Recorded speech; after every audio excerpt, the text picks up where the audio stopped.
Alright, there has been a lot of discussion about DC Studios and Marvel Studios.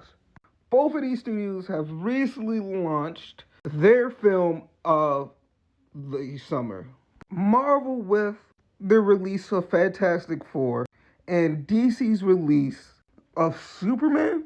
Despite certain people disagreeing with what I'm about to say, both movies being an absolute success for both franchises. But the thing I want to focus on is this video is stuff that I like that James Gunn does that Kevin Feige just doesn't do.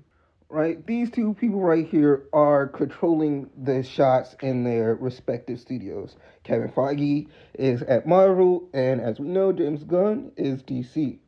But first, let me talk about James Gunn. One of the things that I like about James Gunn at DC is he really focused on those unknown characters, the not even B-list characters, C-list, D-list characters no one has ever read about or have heard about.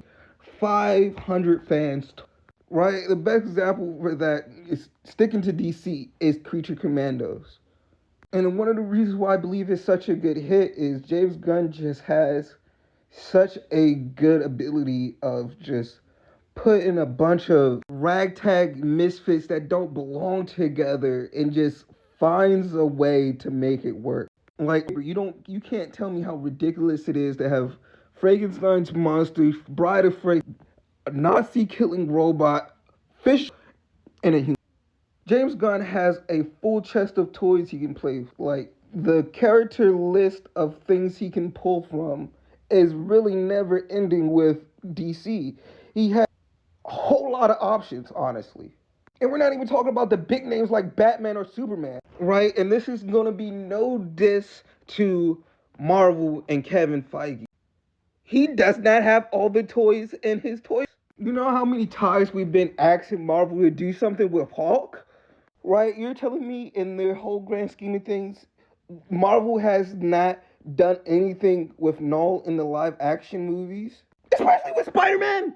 But even if Kevin Feige did have all the toys in his toolbox, honestly, he does not utilize any of them. And if he does, it's in the most backwards, dumb way. You know, instead of this, true to her comics, Inhuman, Kamala Khan. Now, I watched it. I liked it. You can tell what the problem here is.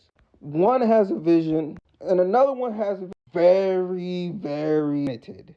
Right? And that's why now DC is doing what Marvel done since the beginning.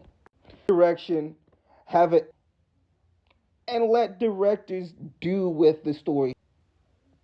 Hopefully Marvel could come back. Hopefully they can reclaim the number one spot. But as of right now, it's definitely goes the